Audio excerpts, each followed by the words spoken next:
Assalamualaikum warahmatullahi wabarakatuh. Perkenalkan, nama saya Revita Fenwar. Di sini saya akan mempresentasikan dan menjelaskan materi tentang vaksin dan vaksinasi. Definisi vaksin. Vaksin adalah zat atau senyawa yang berfungsi untuk membentuk kekebalan tubuh terhadap suatu penyakit. Vaksin terdiri dari banyak jenis dan kandungan. Masing-masing tersebut dapat memberikan perlindungan terhadap berbagai penyakit yang berbahaya. Vaksin mengandung bakteri racun atau virus penyebab penyakit yang telah dilemahkan atau sudah dimatikan. Saat dimasukkan ke dalam tubuh seseorang, vaksin akan merangsang sistem kekebalan tubuh untuk memproduksi antibodi. Proses pembentukan antibodi inilah yang disebut dengan imunisasi. Saat orang yang sudah mendapatkan vaksin terpapar kuman penyebab penyakit yang sebenarnya di kemudian hari, tubuhnya akan membentuk antibodi dengan cepat untuk melawan kuman tersebut. Jenis-jenis vaksinasi. Yang pertama ada vaksin mati.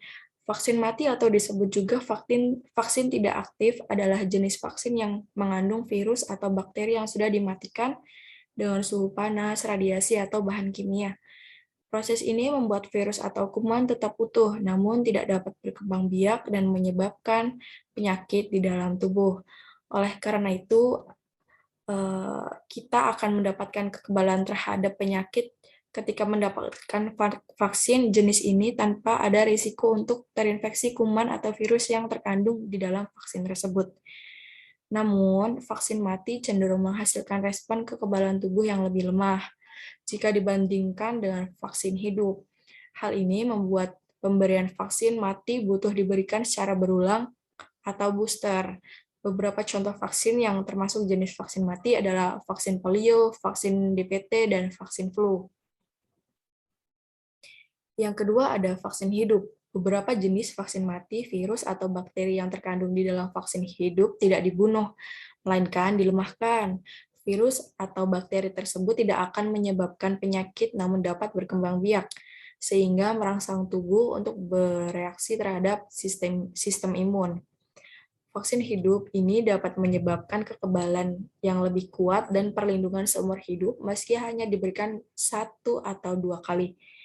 Meski demikian, vaksin ini tidak dapat diberikan pada orang yang daya tahan tubuhnya lemah, misalnya pada penderita HIV atau AIDS, atau orang yang menjalani kemoterapi. Sebelum diberikan, vaksin hidup perlu disimpan di dalam lemari pendingin khusus agar virus atau bakteri tetap hidup. Suhu yang tidak sesuai akan mempengaruhi kualitas vaksin. Kemudian, imunitas yang terbentuk tidak optimal. Contoh dari vaksin hidup adalah vaksin MMR, vaksin BCG, vaksin cacar air, dan vaksin rotavirus. Yang ketiga ada vaksin toksoid. Beberapa jenis bakteri dapat memproduksi racun yang bisa menimbulkan efek berbahaya bagi tubuh. Vaksin toksoid berfungsi untuk menangkal efek racun dari bakteri tersebut. Vaksin ini terbuat dari racun bakteri yang diolah secara khusus agar tidak berbahaya bagi tubuh, namun mampu merangsang tubuh untuk membentuk kekebalan terhadap racun yang dihasilkan bakteri tersebut. Contoh jenis vaksin toksoid adalah tetanus toksoid dan vaksin difteri. Yang keempat ada vaksin biosintetik. Jenis vaksin ini mengandung antigen yang diproduksi secara khusus sehingga menyerupai struktur virus atau bakteri. Vaksin biosintetik mampu memberikan kekebalan tubuh yang kuat terhadap virus atau bakteri tertentu dan dapat digunakan oleh penderita gangguan sistem kekebalan tubuh atau penyakit kronis. Contoh vaksin jenis ini adalah vaksin HIV dan vaksin mRNA. Agar dapat bekerja dengan efektif dan bisa bertahan lama, sejumlah vaksin mengandung bahan lain seperti tiomersal atau merkuri sebagai bahan pengawet vaksin, serum, albumin, formalin, gelatin, dan antibiotik. Kemudian ada cara kerja vaksin di dalam tubuh. Cara kerja vaksin adalah dengan meniru terjadinya infeksi penyakit itu sendiri. Ketika vaksin disuntikan atau diteteskan, sistem imun akan menganggap vaksin sebagai organisme asing yang akan menyerang tubuh. Sistem imun akan mengirimkan sel khusus untuk memberantas vaksin, untuk menyerang vaksin. di dalam tubuh. Sistem imun akan mengirimkan sel khusus untuk memberantas vaksin. Dari situ, sistem imun akan mengingat alias membentuk memori atas kejadian tersebut. Hasilnya, sistem imun akan selalu bersiap atas serangan penyakit sebenarnya karena sudah ingat organisme mana yang berbahaya dan perlu diberantas.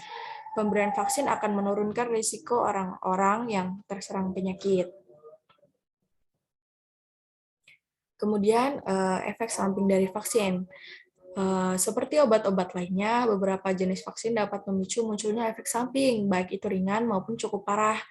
Namun, yang perlu diingat bahwa semua vaksin yang telah beredar di Indonesia terbukti aman karena telah menjalani penelitian dan uji klinis yang ketat, sehingga kemungkinan efek vaksin yang fatal akan sangat langka. Yang di bawah ini ada efek samping ringan dari vaksin, yaitu sakit kepala, pilek, atau hidung tersumbat, sakit tenggorokan, nyeri sendi, infeksi saluran pernapasan, diare, demam, sakit perut, mual dan muntah, kemerahan dan pembekakan gatal, lebam dan benjol di bagian yang disuntik, nyeri otot. Kemudian efek samping yang parah dan jarang sekali terjadi, yaitu ada radang lambung dan usus, pneumonia, darah pada urin dan feses, reaksi alergi yang parah sangat jarang, kejang, kesadaran menurun, kerusakan otak yang permanen. Manfaat vaksin. Vaksinasi atau imunisasi merupakan prosedur pemberian suatu antigen penyakit, biasanya berupa virus atau bakteri yang dilemahkan atau sudah mati, bisa juga hanya bagian dari virus atau bakteri. Tujuannya adalah untuk membuat sistem kekebalan tubuh mengenali dan mampu melawan saat terkena penyakit tersebut. Sebenarnya, sistem kekebalan tubuh terhadap suatu penyakit bisa terbentuk secara alami saat seseorang terinfeksi virus atau bakteri penyebabnya. Namun, infeksi virus corona memiliki risiko kematian dan daya tular yang tinggi. Oleh karena itu, diperlukan cara lain untuk membentuk sistem kekebalan tubuh, yaitu vaksinasi. Kemudian ada keuntungan dari vaksin. Vaksin membantu sistem kekebalan tubuh untuk dapat mempelajari cara melawan penyakit secara tepat guna dan permanen sebuah kondisi yang disebut imunitas. Lebih baik mencegah daripada mengobati. Selain itu, imunitas vaksin juga bermanfaat bagi mereka yang ada di sekitar lingkungan kita. Karena tubuh kita telah dirancang untuk menghentikan penyakit, maka kita juga mencegah keluarga, teman, tetangga, dan rekan kita terkena penyakit yang sama. Inilah mengapa vaksin penting dalam setiap kesehatan masyarakat. Kemudian materi yang saya jelaskan yaitu tentang vaksinasi. Definisi dari vaksinasi. Vaksinasi adalah proses pemberian vaksin melalui disuntikan maupun diteteskan ke dalam mulut untuk meningkatkan produksi antibodi guna menangkal penyakit tertentu. Sedangkan imunisasi merupakan proses dalam tubuh agar seseorang memiliki kekebalan tubuh terhadap suatu penyakit. Imunisasi terbagi menjadi imunisasi aktif dan pasif. Vaksinasi termasuk dalam imunisasi aktif sebagai upaya memicu tubuh mengeluarkan antibodi terhadap penyakit tertentu. Berbeda dengan imunisasi pasif dan yang berarti tubuh diberikan antibodi dan bukan dipancing untuk menghasilkan ketahanan tubuh, misalnya suntikan imunoglobulin. Imunisasi aktif dapat bertahan lebih lama untuk jangka panjang hingga seumur hidup, sedangkan imunisasi pasif hanya bertahan dalam hitungan minggu hingga bulan. Kemudian ada hal-hal yang perlu diperhatikan sebelum vaksinasi, yaitu yang pertama, hindari konsumsi minuman yang mengandung alkohol. Yang kedua, hindari olahraga yang berlebihan. Yang ketiga, cukupi kebutuhan nutrisi. Yang keempat, tidur yang cukup. Yang kelima, jalani pengobatan dari dokter. Kemudian, informasikan kondisi kesehatan diri. Yang terakhir, ada keberhasilan vaksinasi. Vaksinasi bertujuan untuk memberikan imunitas yang efektif dengan menciptakan ambang efektor imun yang adekuat dan sesuai, beserta populasi sel memori yang dapat berkembang cepat pada kontak baru dengan antigen dan memberikan proteksi terhadap infeksi. Mungkin itu saja penjelasan singkat dari saya. Semoga ilmunya bisa bermanfaat. Kurang dan lebihnya mohon maaf. Wassalamualaikum warahmatullahi wabarakatuh.